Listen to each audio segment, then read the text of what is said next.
આજે હું તમારી સાથે ચાટ સાથે ખાઈ શકાય તેવી 3 અલગ અલગ પ્રકારની ચટણીની રેસીપી શેર કરવાની છું। તો ચાલો ફટાફટ જોઈ લઈએ કેવી રીતે બનાવવી। તો એના માટે અડધો કપ ગોળ લીધો હતો, તેને મેં પાણી નાખીને અડધી કલાક પલાળી દીધો હતો। પલાળવાથી ગોળ બધો ઓગળી જાય છે। હવે આપણો બધો ગોળ ઓગળી ગયો છે તો તેને આપણે ગાળીને એડ કરવાનો છે। તો આપણે જે પેનમાં ચટણી બનાવી છે તેમાં જ આપણે ડાયરેક્ટ ગાળી લીધું છે। હવે આપણે ગેસની ફ્લેમ ઓન કરી દીધી છે। પછી તેમાં મીઠું સ્વાદ પ્રમાણે એડ કરવાનું છે। અડધી ચમચી ધાણા જીરું, અડધી ચમચી જેટલું લાલ મરચું તમે 1 ચમચી પણ એડ કરી શકો છો।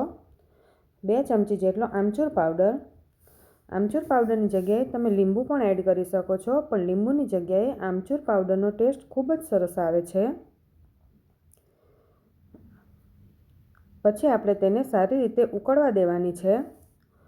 તો ચટણી આપણી સારી રીતે ઉકળી ગઈ છે। તો હવે આપણે એક વાડકીમાં 1 ચમચી જેટલો કોર્નફ્લોર લેવાનો, તેમાં 3 થી 4 ચમચી જેટલું પાણી એડ કરીને તેની સ્લરી બનાવી લઈએ। હવે આ સ્લરી આપણે જે ચટણી બનાવી છે એમાં એડ કરી દઈએ। તેનાથી થોડી ઘટ્ટ થઈ જશે। 2 થી 3 મિનિટ તમે મિક્સ કરશો ત્યાં જ આપણી ચટણી એકદમ સરસ ઘટ્ટ થઈ જશે। હવે આ ચટણી તમે સમોસા સાથે, કોઈ પણ ચાટ સાથે પણ ખાઈ શકો છો અને ગોળમાંથી બની છે એટલે હેલ્ધી પણ છે। 2 મિનિટ પછી જોઈએ તો આપણી ચટણી એકદમ સરસ ઘાટી થઈ ગઈ છે। પછી આપણે તેને હવે ગેસ પરથી ઉતારી લેવાની છે, કારણ કે થોડી ઠંડી થશે પછી હજુ થોડી ઘટ્ટ થશે। તો હવે આપણે તેને એક બાઉલમાં કાઢી લઈએ। પછી આપણે બીજી ચટણી બનાવી લઈએ। તેના માટે એક મિક્સર જાર લઈ લેવાનું છે।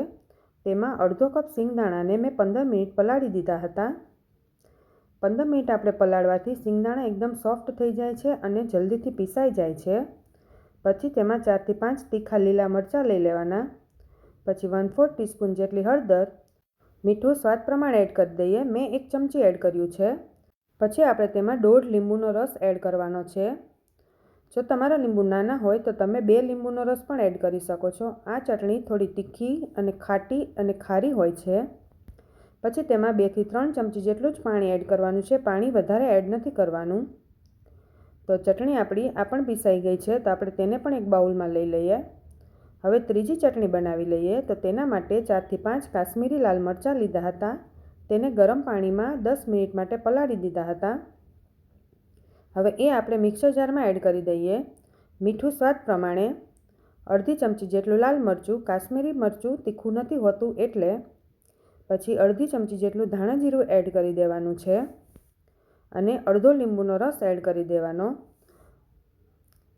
અને 1 નાની ચમચી જેટલી ખાંડ એડ કરી દઈએ। જો તમે લસણ ખાતા હોય તો એ પણ 4-5 કળી જેટલી આમાં એડ કરી દેવાની। પછી 4 થી 5 ચમચી જેટલું પાણી એડ કરીને આ ચટણી પણ પીસી લઈએ। તો તૈયાર છે આપણી ચાટ સાથે ખાવાની મજા પડે એવી 3 પ્રકારની ચટણી। અને હા, લાઇક, શેર અને સબસ્ક્રાઈબ કરવાનું ન ભૂલતા।